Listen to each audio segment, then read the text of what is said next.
Wa alaykoum salam wa rahmatullah. Wa alaykoum salam wa rahmatullah. Bismillah, on va commencer. Bismillahirrahmanirrahim. Allahumma salli wa sallim wa barik wa akrim wa an'im. Ala sayyidina wa habibana wa nabiyyina Muhammad wa ala alihi wa sahbihi wa sallim taslima. عدد ما احط به علمك وخط به قلمك واحصاه كتابك وارض اللهم عن ساداتنا أبي بكر وعمر وعثمان وعلي وعن الصحابة أجمعين وعن التابعين وتابعهم بإحسان إلى يوم الدين أما بعد السلام عليكم ورحمة الله وبركاته à toutes et à tous. Bienvenue de nouveau dans un nouvel épisode, dans une nouvelle série aussi, puisque le thème d'aujourd'hui est 4G, 5G et la DIN-G. Dans ces rendez-vous sur Zoom que nous permet de nous retrouver, c'est le groupe Akhawat Fillah et le groupe Cheikh Youssouf Mouane, ce qui me permet de vous voir, à vous les membres de ces deux associations, et en même temps bienvenue à ceux qui nous revoient, nous retrouvent en replay sur YouTube.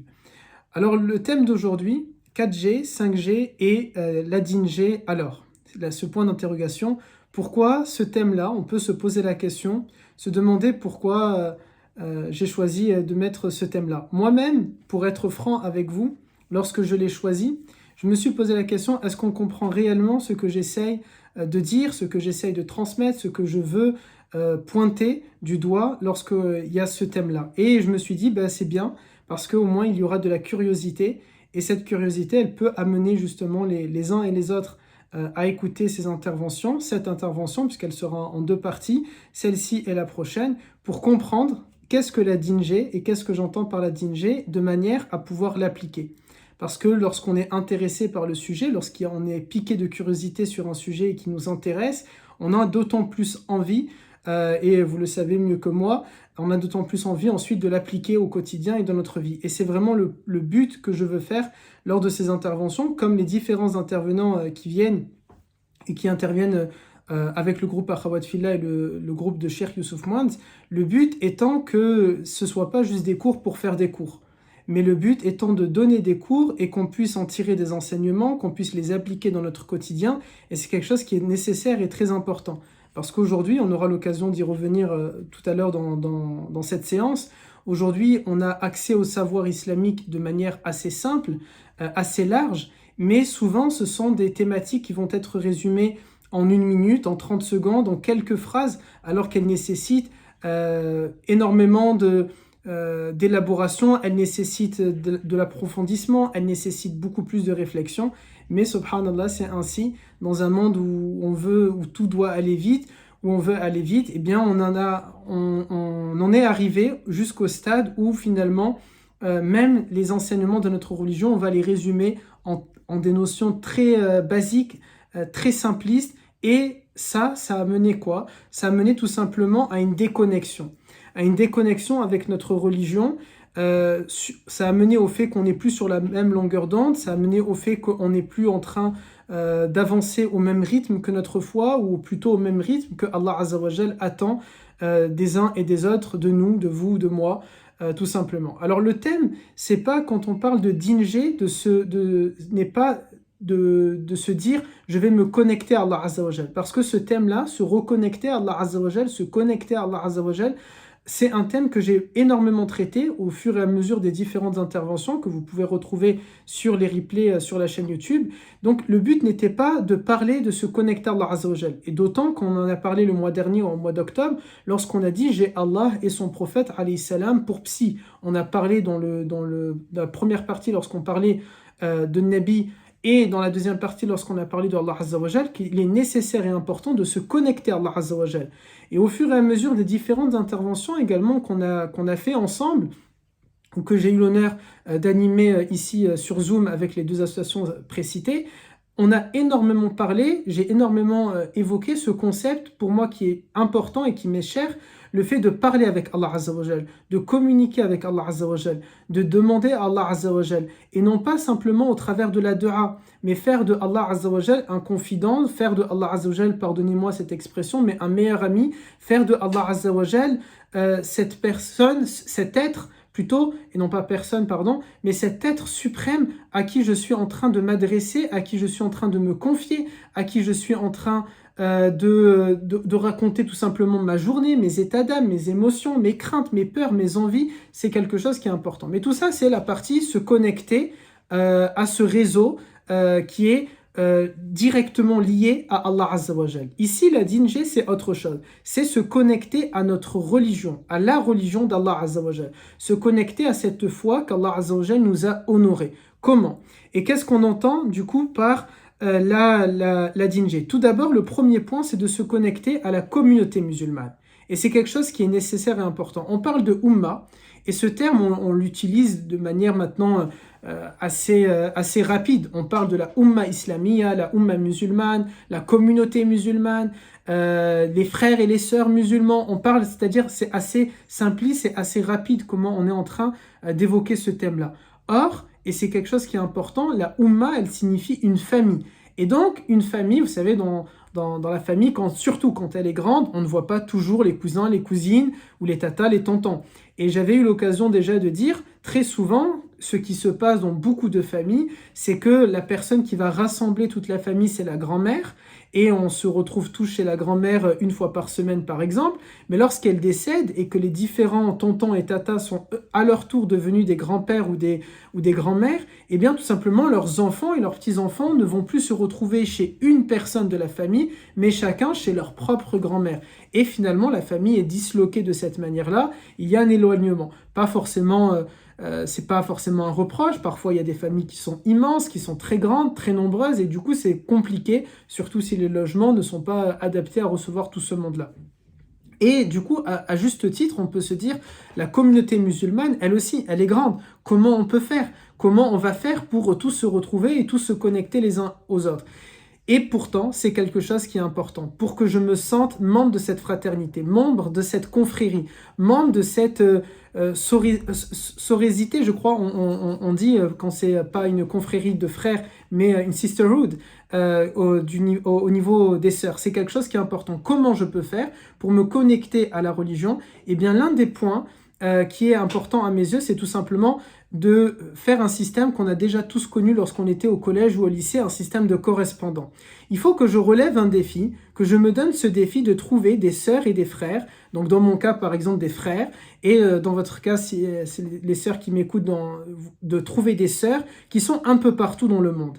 Des sœurs qui sont aux États-Unis, des sœurs qui sont au Canada, des sœurs qui sont en Afrique, des sœurs qui sont en Europe, des sœurs qui sont en Asie, et des frères, pour les frères, qui sont également dans les 4 coins du monde. Et faire ce système de correspondance, c'est-à-dire trouver des personnes, et ça sera très simple de les trouver comme des amis. Pourquoi? Parce qu'ils ont la même mentalité que nous, la même philosophie que nous, normalement, les mêmes valeurs que moi, les mêmes aspirations que moi. Finalement, nous sommes tous identiques. Nous cherchons tous à plaire à Allah Azza wa Jal, nous cherchons tous à obéir aux préceptes islamiques, nous cherchons tous à ce que Allah Azza wa Jal soit satisfait de nous, nous cherchons tous à cheminer vers lui, nous cherchons tous à purifier nos cœurs des différentes maladies qui peuvent les atteindre, nous cherchons tous les uns et les autres à apprendre notre religion, et c'est dans ce sens-là, dans ce but-là, tout simplement, que je vais chercher des sœurs et des frères un peu partout dans le monde pour créer cette fraternité-là, cette confrérie. De manière à ce que lorsque je vais faire ça, je vais finalement me rendre compte de quoi? Qu'il y a réellement des gens qui sont en train de penser comme moi. Il y a des gens qui sont en train de vivre la même chose que moi, qui ont les mêmes problèmes que moi, et avec lesquels je peux échanger. Et je vais me sentir écouté, je vais me sentir compris, je vais me sentir peut-être apprécié par des personnes que je ne vois pas ici, mais qui sont finalement mes frères et mes sœurs ailleurs. Et lorsque j'aurai compris que ça a été très simple et très facile pour moi de créer cette amitié-là, cette fraternité-là, avec des personnes de base étrangères et qui vivent loin, eh bien je vais comprendre, puisque ça a été aussi simple de le faire avec eux et s'éloigner et on ne se voit pas, alors c'est censé être aussi facile avec ma sœur qui habite en face de moi, avec mon frère qui habite en bas de moi, avec tout simplement la communauté musulmane que je croise au quotidien dans ma cité, dans ma ville, dans mon pays, lors de mes voyages. Et je suis en train de me connecter. Il y a quelque chose que je crois pertinemment, c'est une expérience, je ne sais pas si elle a déjà été menée, elle aurait le mérite en tout cas d'être faite. Je crois que si on rentre par exemple dans une mosquée, et que, ou bien dans une association, on va dire, aujourd'hui, c'est le premier cours avec Akhawat Fillah et le groupe Cheikh Youssouf Mouans. Et on prend les différents individus. On va prendre qu'une seule personne dans le lot. Donc par exemple, le premier prénom que je vois s'afficher devant moi, c'est la sœur Ilham. Et on prend la sœur Ilham et on lui demande, sœur Ilham, mettez-vous sur le côté. Et la sœur Ilham, elle va choisir les individus qui assistent à ce cours, toutes les personnes qu'elle connaît. Elle connaît par exemple leur prénom, elle a déjà échangé avec eux. En tout cas, elle les connaît. On prend toutes ces personnes-là. Et puis on demande à toutes ses sœurs et tous ses frères d'à leur tour prendre toutes les personnes, chacun, qu'ils connaissent. Je pense que inévitablement, à la fin, nous sommes tous connectés, nous avons tous un lien. Alors vous allez me dire, c'est assez simple, parce que le groupe Akhawat Fillah, maintenant on se connaît. Oustad Marwan, vous faites les interventions depuis maintenant 1 an et quelques avec nous, donc c'est facile. Oui, mais je pense pertinemment que si on fait la même expérience dans une mosquée, on aura le même résultat. Imaginez si on fait la même expérience à Mecca, lorsqu'il y a la période du pèlerinage. On prend un seul individu, et on lui dit, tu vas prendre toutes les personnes que tu connais. Eh bien, il va choisir toutes les différentes personnes qu'il connaît, et peut-être que déjà, il y a tout le groupe peut-être avec lesquels il est venu. Ces personnes-là, ils ont peut-être la famille sur place. Ces individus qui sont sur place, ils en connaissent d'autres, et ainsi de suite. Je crois que nous sommes tous reliés à un moment donné ou à un autre. Qui plus est dans la foi, qui plus est dans notre communauté, qui plus est dans notre religion. Nous sommes une fraternité, nous avons des liens, pas des liens de sang, mais des liens d'amitié, des liens d'affinité, des liens parce que tout simplement un jour on a assisté à un même cours ensemble, ou bien j'ai assisté au cours d'une sœur, elle a assisté au cours de tel frère, etc. Et il est important de créer ce lien entre nous, c'est ça la dinjé. C'est ça de se connecter, après s'être connecté aux différents réseaux qui existaient, comme la 3G, comme la 4G, comme la 5G, il est temps aussi de se connecter au réseau religieux, à notre réseau religieux. Et d'ailleurs, le fait de s'entreconnaître ou de se connaître et d'avoir ce lien, cet échange avec les musulmanes et les musulmans de par le monde, on appelle ça tout simplement un réseau, sans vouloir faire ici un jeu de mots. Est-ce que vous avez des questions sur ce premier point-là, de qu'est-ce que j'entendais par la dinjé, spécialement sur ce point-là, se connecter à nos frères pour les frères, à nos sœurs pour les sœurs, de par le monde. Et est-ce que vous avez compris ce concept-là, qui est le but étant d'avoir, comme quand on était jeune, on était tout content d'échanger et de raconter nos expériences, nos expériences de vie, ce qu'on a entrepris, ce qu'on a fait, ce qu'on a appris avec nos correspondants qui vivaient dans des endroits éloignés, plus ou moins d'ailleurs éloignés. Et bien là, c'est de recommencer, de faire ce principe-là, ce concept-là, de le reproduire. Et qui sait, les sœurs, vous allez peut-être tomber sur des sœurs qui finiront par vous inviter, et elles vont devenir, ces sœurs-là de l'étranger, des tatas pour vos enfants, ou bien des grandes sœurs pour vous, des petites sœurs pour vous-même. Et nous les frères, on va trouver certainement aussi des frères qui vont devenir soit des grands frères, soit des petits frères, soit des enseignants, soit des meilleurs amis. En tout cas, on va trouver un lien entre nous, et ça c'est quelque chose qui est assez, pour moi en tout cas, important et incroyable pour resserrer les rangs de la fraternité, de cette fraternité-là, de cette communauté-là, qui est l'islam. Et d'ailleurs, Allah Azza wa Jal dit dans le Coran que les croyants sont des frères. Nous sommes des frères. Et on ne peut pas simplement dire aujourd'hui dans une famille, un tel est mon frère. On a un lien, khalas, il est mon frère, allez, salam. Et j'avance finalement et je continue ma vie. Mais non, il est mon frère, donc ça sous-entend quelque chose. Ça nécessite quelque chose, ça implique quelque chose. Eh bien, là, ça doit être, on doit penser de la même manière avec nos frères et nos sœurs dans la communauté musulmane. Alors, on a une question du frère Saadi ou de la sœur Saadi, désolé, je ne sais pas. Mais hop, c'est parti, désolé. Je vais juste vérifier. Salam alaikum, barakallahu fik, wa fika baraka. Comment concrétiser cela ou trouver ses sœurs dans d'autres pays? Il y a des sites, des groupes ou autres. Alors, bien sûr, vous me faites penser à donner cette précision. On ne parle pas ici de rencontre. Hein. On ne parle pas de rencontre, on ne parle pas dans une ambition de mariage ou je ne sais quoi. Non, pas du tout. Et c'est pour ça que je dis bien les sœurs avec des sœurs, les frères avec des frères. Où les trouver? Tout simplement, il y a aujourd'hui, alhamdulillah, énormément de réseaux qui existent. Je ne sais pas s'il y a... si la sœur Amina, la sœur Sophie Rabahi est toujours connectée avec nous. Je sais que par exemple la sœur Sophie, elle animait un blog que je vous invite à regarder, le blog Lumière du Firdaus, dans lequel elle met des échanges littéraires. Donc je pars du principe, je pense, ne pas me tromper, en disant que la sœur Sophie aime la littérature. Je pense que elle est peut-être elle-même dans des groupes de littérature français, francophone, et donc peut-être elle est déjà en échange. Elle voit déjà des personnes commenter qui sont ailleurs, bien tout simplement. Voilà un moyen.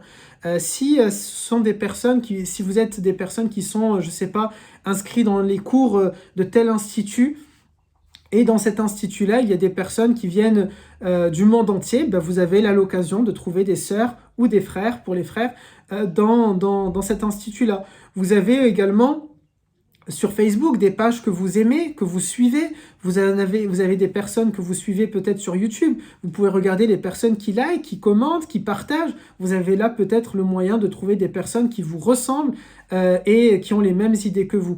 Vous avez aussi tout simplement le moyen de rentrer et c'est une bonne question que vous posez parce que c'est vrai, il faut concrétiser cela.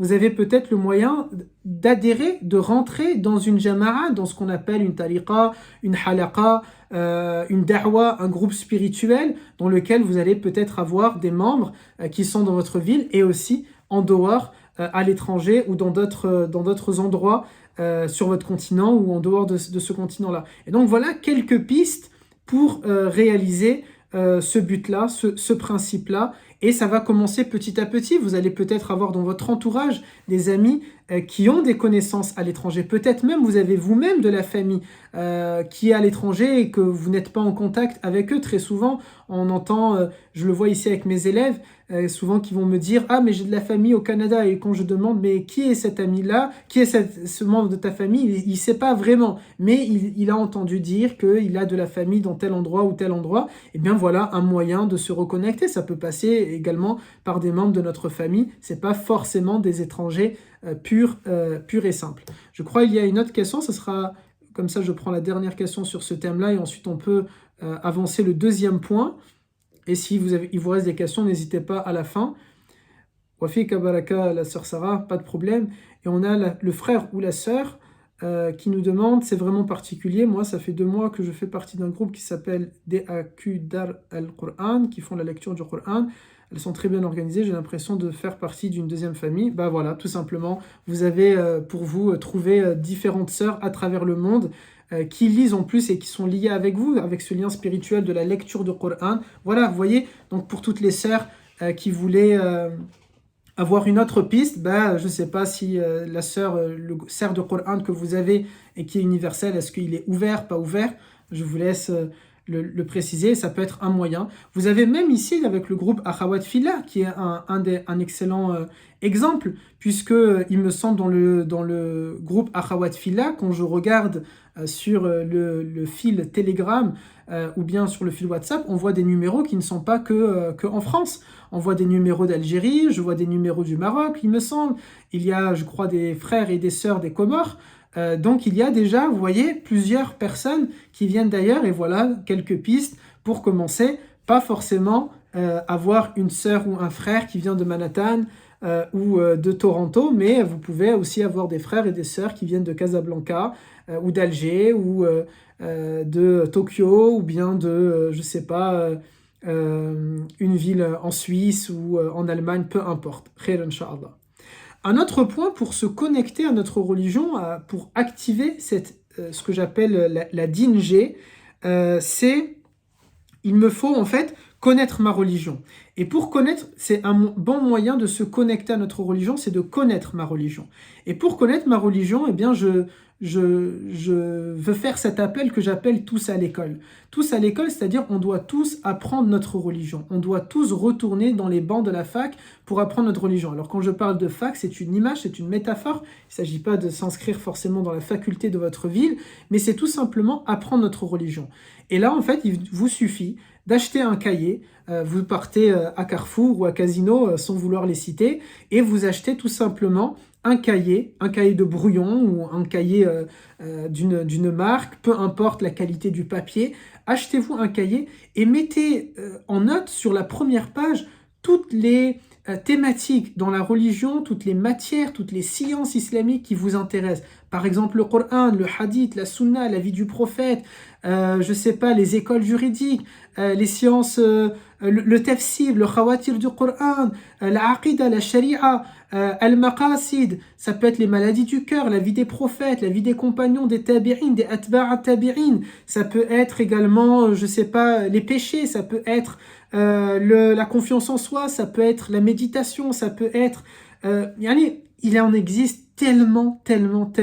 Dans le cas de mes études en sciences islamiques, je me souviens, l'un de nos savants, l'un de nos cheikh Monsef Zinati, disait il y a environ, selon les calculs, selon comment les gens parlent, c'était en première année si je me souviens bien, pardon, il parlait d'environ 60 matières, 60 sciences islamiques. Voilà par exemple 60 pistes. Mais il y a d'autres thématiques qui ne sont pas forcément des sciences islamiques à proprement parler, mais qui sont quand même des thèmes qui peuvent vous intéresser, je sais pas, les djinns, la musique, le mariage, ça peut être... Il existe tellement finalement tout ce que quand vous mettez dans votre barre de recherche sur YouTube, sur Instagram, sur Twitter ou peu importe, lorsque vous tapez des éléments comme ça pour apprendre de votre religion, eh bien ces thématiques-là, les mettre par écrit.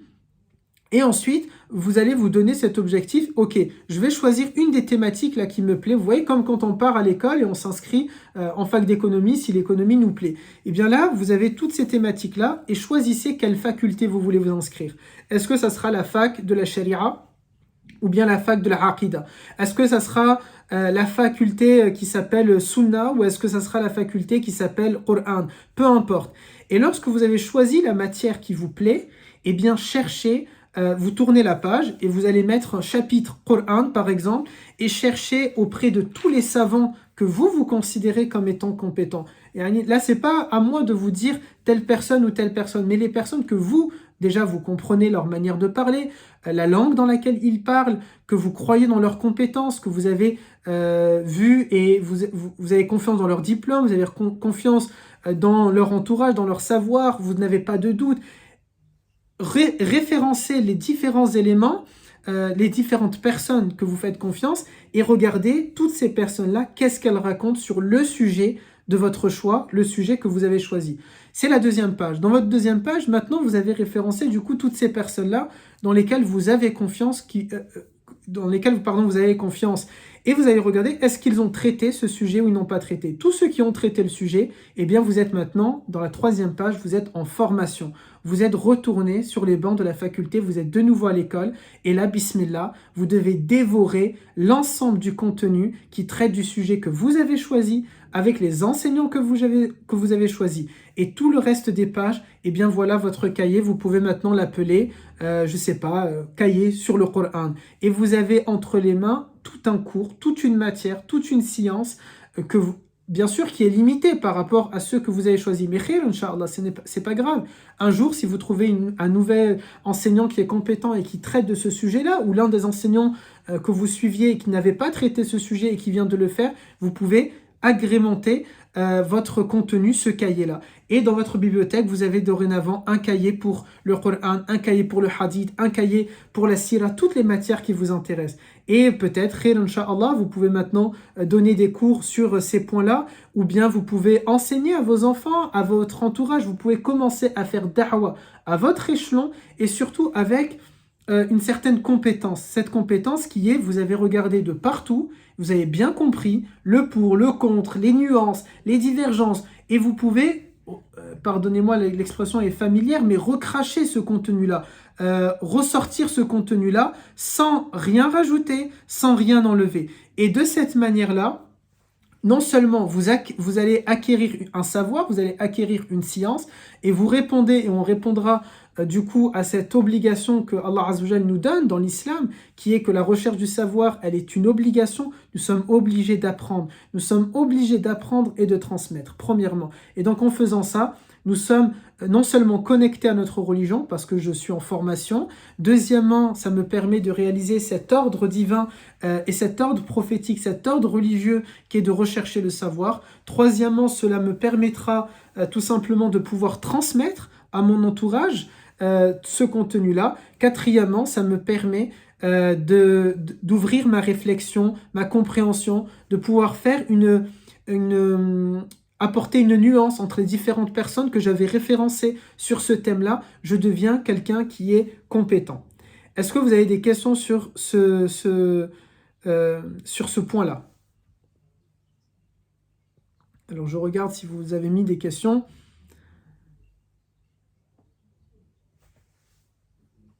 Alors, on n'a pas de questions. Je vous laisse si jamais vous avez des questions sur ce deuxième point pour enclencher cette dîner.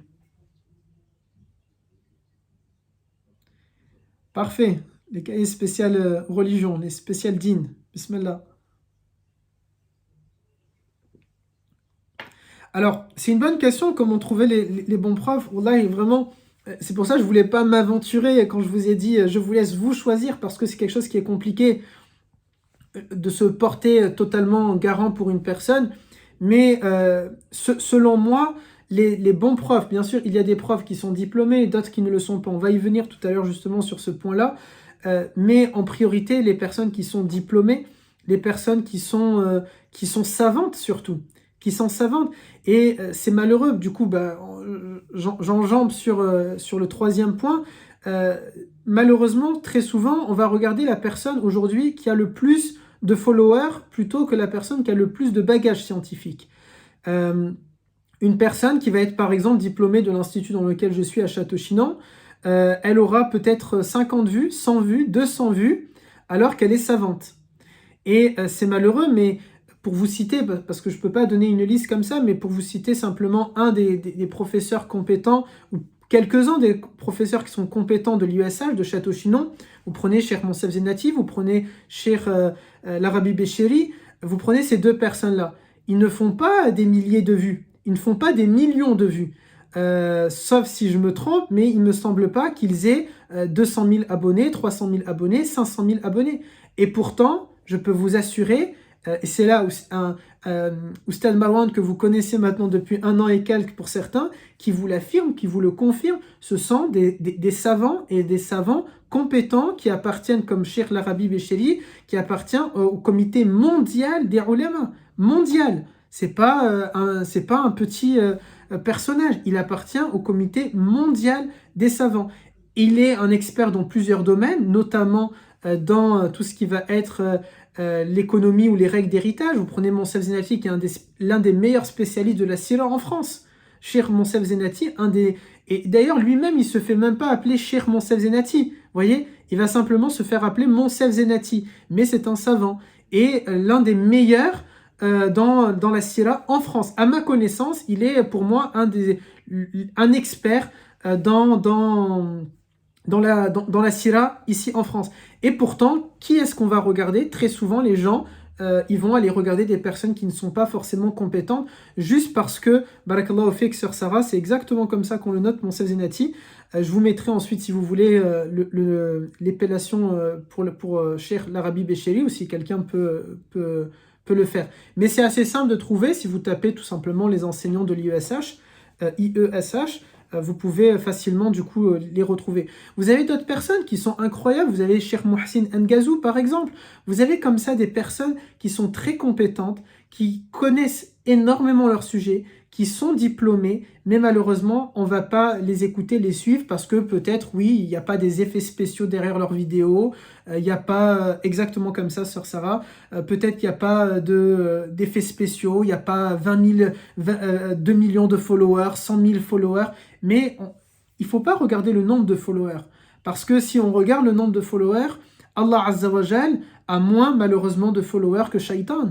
Nous ne sommes que 2 milliards de musulmans sur Terre, et il y a donc 6 milliards de personnes, à peu près environ, on peut toujours apporter des nuances, mais 6 milliards de personnes qui ne suivent pas Allah Azza wa Jal.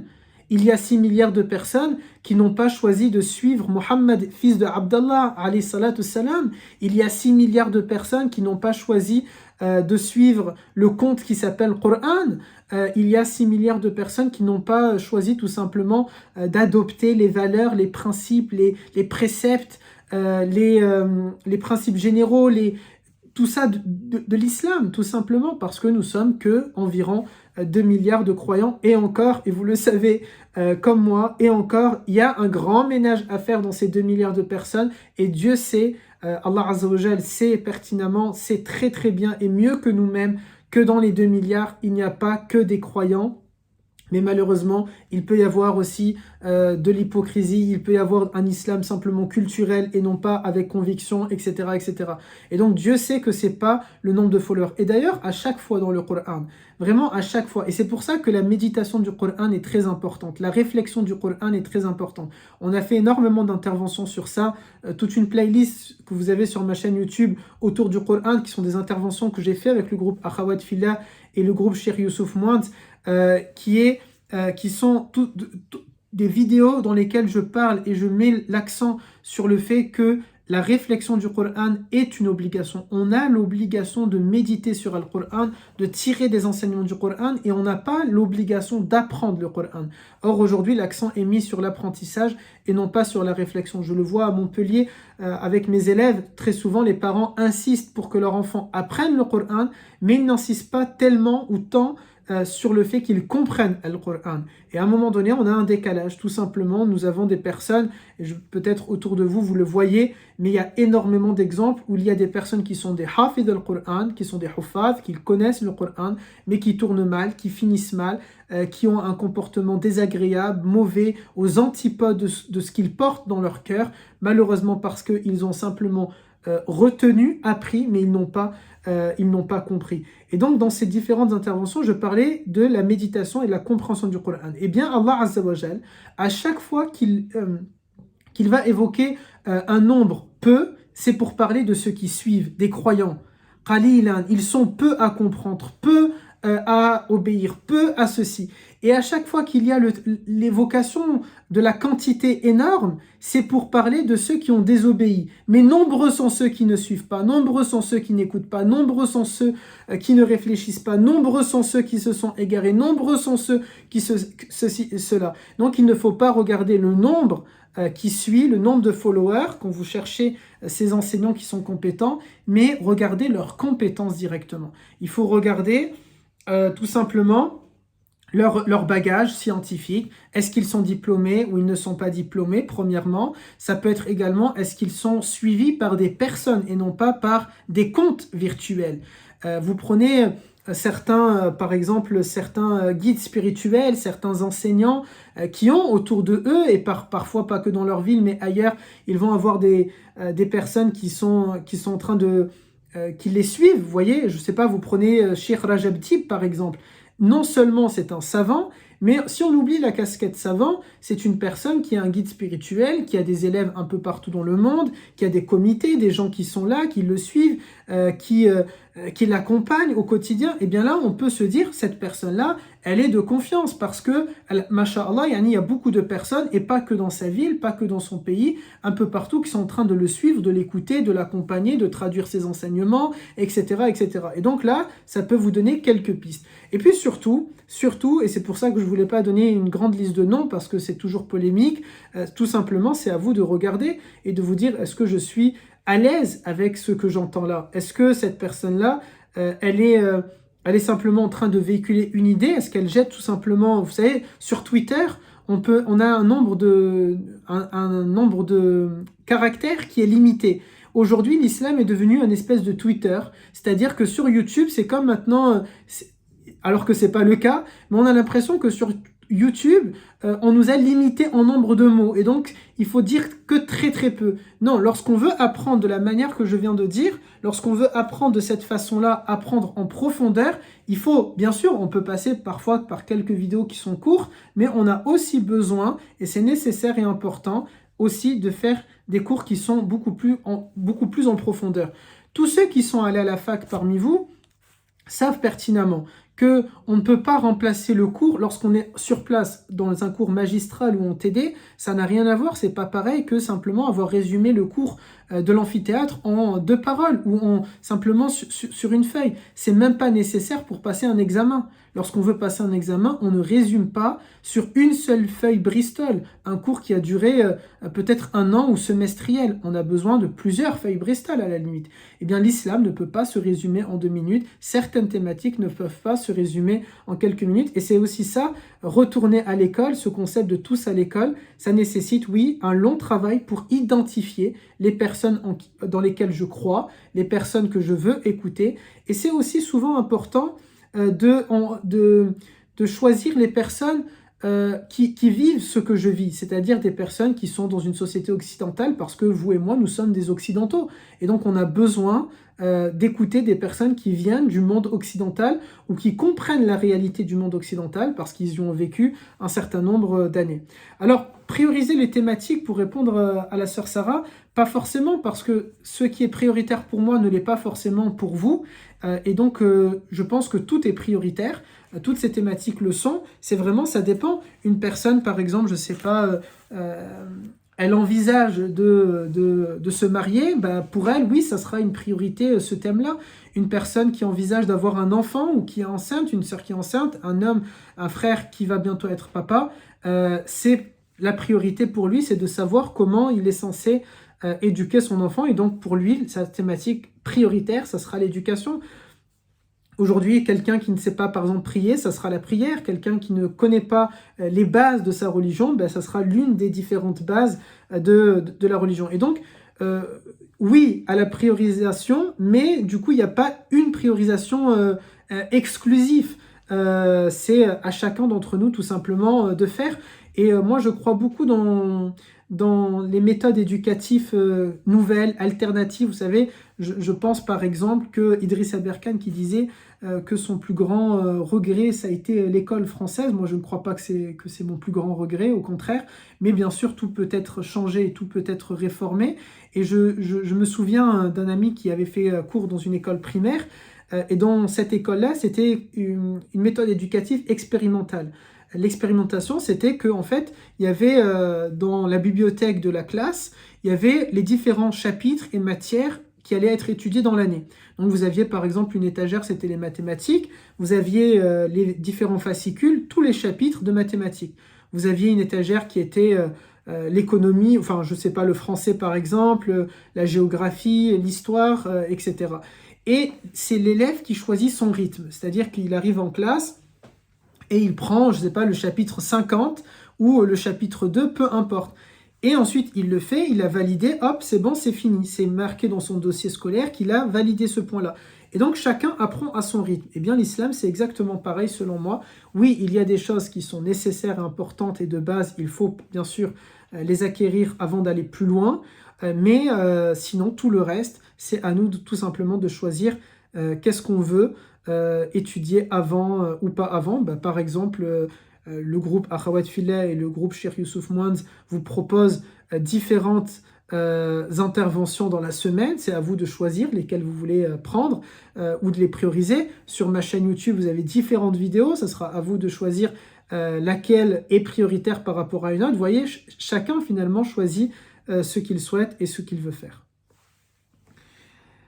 Un autre point sur le fait de se connecter à notre religion, ce retour à la dinjé, c'est de mettre tout simplement, alors il y avait le point de faire le tri dans les différentes personnes qu'on est en train de suivre, mais on a dit tout à l'heure qu'on l'a enjambé, c'est aussi de réorganiser mon temps. Parce que pour se connecter à ma religion, j'ai besoin de temps. Et donc là, c'est important de redonner à chaque chose, à chaque élément son temps. Il me faut un temps pour me connecter à ma religion. Lorsque je prends une journée, il me faut du temps pour mes relations sociales, amicales ou familiales, il me faut du temps pour mon travail, un temps pour entreprendre, un temps pour moi-même, un temps pour le sport, un temps pour la réflexion, un temps pour le ménage, l'organisation, un temps pour manger, un temps pour prier, un temps également pour ma religion. Un temps pour ma religion, ça veut dire quoi? C'est tout simplement un temps pour faire comprendre ma religion autour de moi, faire da'wa. Il y a besoin de ça. C'est ça, se connecter aussi à cette dinjé, à ce réseau religieux. C'est tout simplement qu'il me faut un temps quotidiennement ou hebdomadairement, tant pis, ou mensuellement, encore tant pis, où je suis en train de donner du temps à ma religion. Les missionnaires mormons donnent 2 ans de leur vie, 2 ans de leur vie et 10% de leur salaire à leur religion. Les scientologues, ceux qui sont adeptes de la scientologie, ils donnent beaucoup d'argent et de leur temps, là encore, à leur religion. Et c'est ce qui fait qu'aujourd'hui, le mouvement évangélique dans le monde est en train de prendre une grande proportion. Vous savez que la religion mormone, elle est considérée dans un reportage récent qui date d'il y a quelques années comme la religion qui a le taux le plus fort de conversion. Et ça, c'est pas normal parce que nous sommes 2 milliards de missionnaires normalement. Les musulmans sont 2 milliards de missionnaires. Dès lors que je comprends que je dois faire da'wah, que je dois transmettre, on l'a dit tout à l'heure, nous devenons directement des missionnaires. Et donc, se reconnecter à ma religion, se reconnecter à la dinjé, c'est ça. C'est tout simplement d'accorder du temps pour transmettre un message sur ma religion. Ça peut être tout simplement une discussion avec un ami qui n'est pas croyant, de lui faire comprendre la religion. Ça peut être après avoir étudié ma formation, mon cours de tous à l'école, j'ai compris un concept et je vais faire des mind maps que je vais diffuser largement et facilement. Ça peut être en animant un compte Instagram, un compte Twitter, une chaîne YouTube. Il me faut investir. Il faut que nous, croyants, nous investissons le champ de missionnaires, ce champ-là pour faire comprendre aux gens quelle est cette religion. Parce qu'aujourd'hui, si l'islam est souvent montré du doigt, attaqué, c'est tout simplement parce qu'elle est très mal comprise. Parce que n'oubliez pas quelque chose, il y a en chacun de nous la fitra. La fitra qui est cette reconnexion à Allah Azza wa Jal naturelle. C'est pas moi qui le veux, c'est Allah Azza wa Jal qui nous le dit. Allah Azza wa Jal nous dit qu'il y a cette fitra-là. Ce retour vers Dieu, il est logique, il est ancré en nous. Il suffit tout simplement de dévoiler la fitra. Il suffit tout simplement d'ouvrir les portes, de laisser la place à la fitra. Mais l'individu qui n'a pas conscience qu'en lui-même, il y a cette fitra, ce retour vers Dieu naturel, comment voulez-vous qu'il ouvre son cœur? Comment voulez-vous que lui-même, il fasse cet effort? Non, c'est à nous, les uns et les autres, croyantes et croyants, musulmanes et musulmans, pieux et pieuses, d'ouvrir le cœur des gens. Et on leur ouvre tout simplement en ayant un comportement de notre religion qui est très différent. En n'étant pas des moralisateurs. Ne faites jamais la morale. Ne faites jamais la morale aux gens. Je dis souvent à mes garçons ici à Montpellier, vous n'avez pas besoin de faire da'wah en venant et en disant à quelqu'un ceci est haram, ceci est halal, en leur faisant de grandes leçons. Mais si vous êtes religieux, si dans votre quotidien vous êtes religieux, les gens sauront que vous êtes religieux, votre entourage saura que vous êtes religieux, et lorsqu'ils auront une question, ils se tourneront naturellement vers vous, ou ils vous prendront naturellement en exemple. Et c'est cela, se reconnecter à notre religion à travers la dinjé, c'est cela être un missionnaire, à travers notre comportement. Lorsque je suis bon, je véhicule un message de bonté. Lorsque je suis droit, je véhicule un message de droiture. Le prophète, alayhi salam, si vous regardez la sira, il n'a pas fait de longs meetings, il n'a pas fait de grandes interviews, il n'a pas loué des salles, il n'a pas loué un zénith, il n'a pas loué des petites salles pour faire de grandes conférences sur l'islam et pour appeler les gens à l'islam. Mais c'est kana khuluquhul Qur'an. Sa moralité, c'était le Coran, nous disait Saïda Aïcha radiallahu anha. C'est à travers son comportement. Et dans la sira, c'est très rare, très peu, les moments où on l'a entendu Nabi alayhi salam parler comme ça en rassemblant les gens. C'est au début de son message prophétique, lorsqu'il rassemble 40 hommes de sa famille pour leur présenter le message de la ilaha illallah. Mais sinon, au quotidien, c'est à travers son comportement. Lorsque Salman al-Farisi, par exemple, qui vient et qui observe le prophète, alayhi salam, accompagné de ses élèves, et il observe dans sa droiture comment il est, et Salman avait fait tout un cheminement pour venir retrouver le prophète, et là il le voit, et il voit qu'il est conforme à ce qu'on lui a dit de lui, et il est touché, impressionné, et il tourne autour de Nabi alayhi salam, et il va essayer d'être taquin, de lui dire tiens je t'offre ça, tiens je te donne ça pour voir comment le prophète réagit. Et là ensuite Salman voit qu'à travers son comportement, sa moralité, il n'y a aucun doute, il est Nabi, il est le prophète de Dieu. Et là le prophète alayhi salam qui descend un peu son manteau pour que Salman voit la trace de la prophétie. Et là, Salman qui est convaincu, voilà comment le prophète réagit, tout simplement à travers son comportement. Il a tiré comme un aimant les gens à travers son comportement, à travers sa moralité. Les gens l'ont entouré, ils sont restés ses élèves, ils l'ont accompagné. On a un cas de personne qui a embrassé l'islam et qui est parti, ou Ubaydillah ibn Jahsh,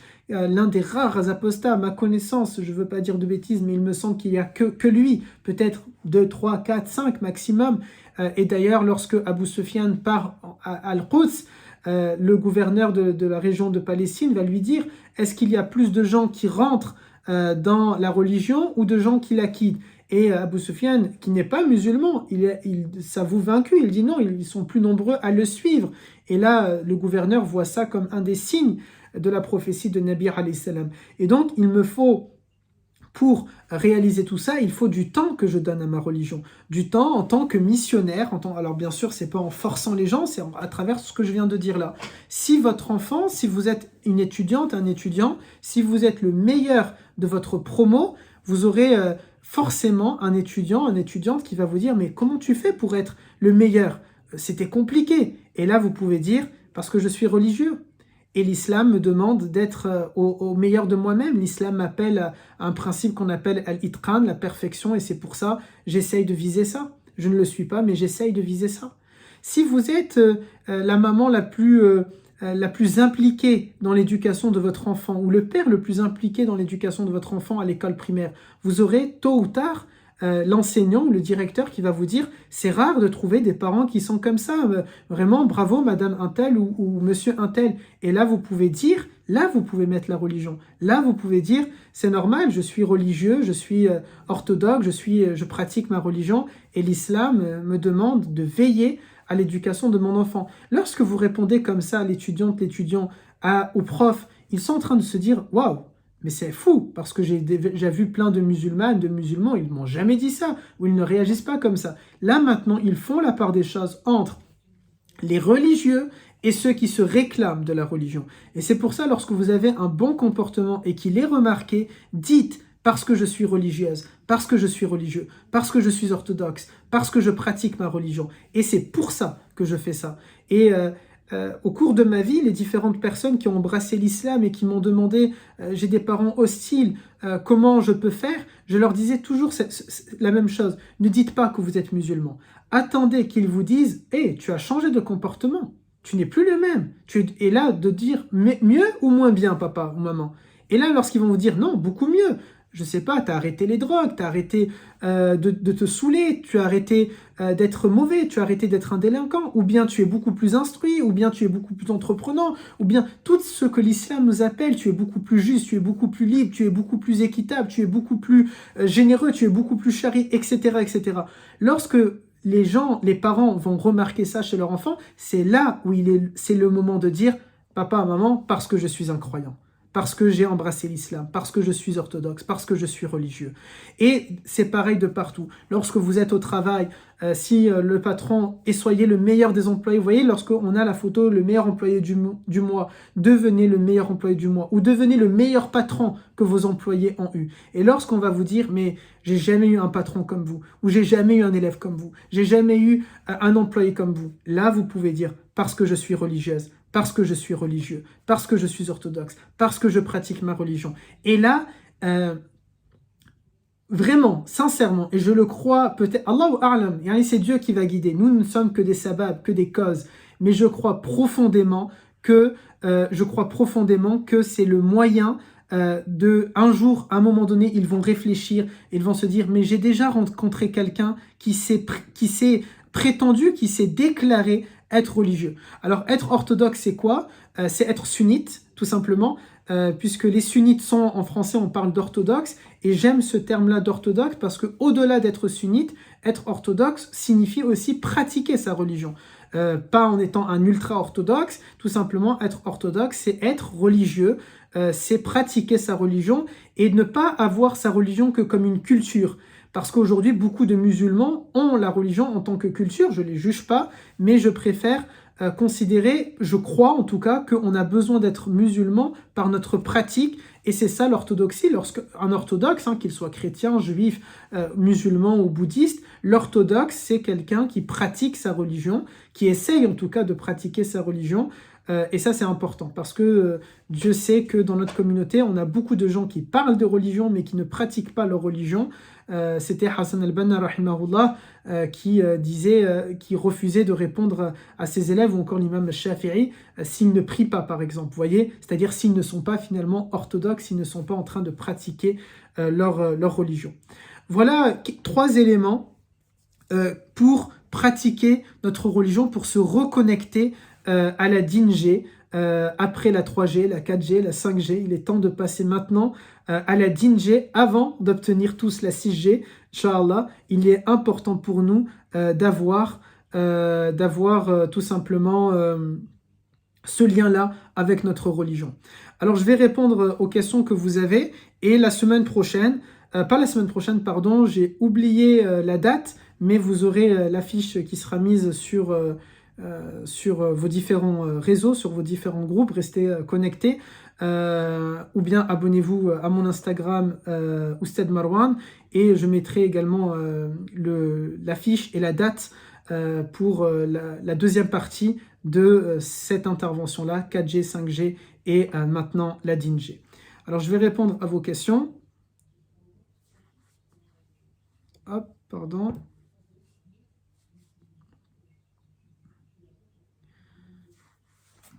Alors,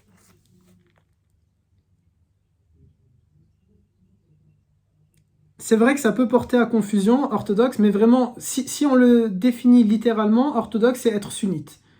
Être orthodoxe, c'est être sunnite, et les hétérodoxes sont tous ceux qui n'appartiennent pas au sunnisme, par exemple les chiites ou les autres groupes. Mais l'orthodoxie musulmane, ce sont toutes personnes qui est sunnite. Littéralement, c'est de cette manière-là. La conférence commence à 20h.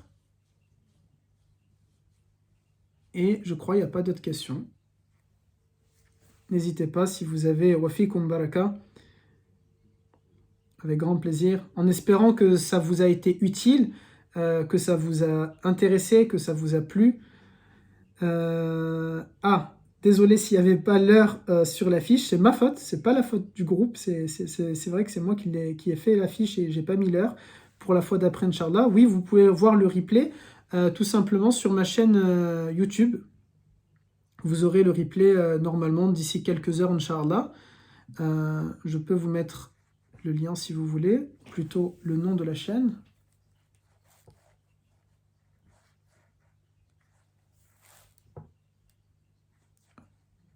Je vous ai mis le nom de la chaîne. Vous aurez le replay d'ici quelques heures, Inch'Allah. Question difficile, Sœur Samia, c'est un autre sujet, pourquoi pas dans une autre intervention, Inch'Allah. Je dirais juste pour répondre très rapidement, sans le forcer. Sans le forcer, je ne crois pas que ça marchera en le forçant. Sans le forcer, en avançant petit à petit. On pourra à un moment donné, si le groupe est OK avec ça, on pourra faire une intervention sur ce thème-là, Inch'Allah. Ça dépend aussi l'âge de votre enfant. Vous voyez, il peut y avoir plusieurs paramètres. Et selon son âge, on peut l'attirer de manière totalement différente. Mais moi, je suis un partisan je suis partisan du fait que les croyants et les croyantes, quel que soit leur âge, c'est lorsque on fait les choses parce qu'on veut et pas parce qu'on l'a forcé que les gens vont faire. Ils vont durer et ils vont rester. C'est dans ce sens-là, je crois. C'est quelque chose qui est très très important. Est-ce qu'il y a d'autres questions ?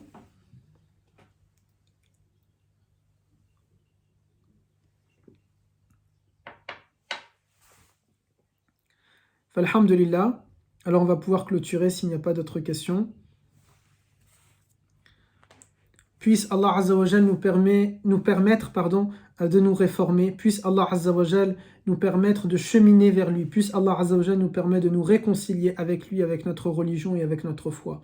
Puisse Allah Azza wa Jal nous permettre de nous reconnecter à lui, Azza wa Jal, et à notre bien-aimé Muhammad alayhi salatu salam, et à notre religion. Puisse Allah Azza wa Jal faire de nous des personnes qui sont dignes de porter la ilaha illallah dans leur cœur. Puisse Allah Azza wa Jal faire de nous des personnes qui sont dignes de porter Al-Qur'an dans leur cœur. Puisse Allah Azza wa Jal faire de nous des personnes qui sont dignes de porter la foi musulmane dans leur cœur. Puisse Allah Azza wa Jal nous utiliser et ne pas nous laisser de côté. Puisse Allah Azza wa Jal faire de nous des causes pour la guider des uns et des autres.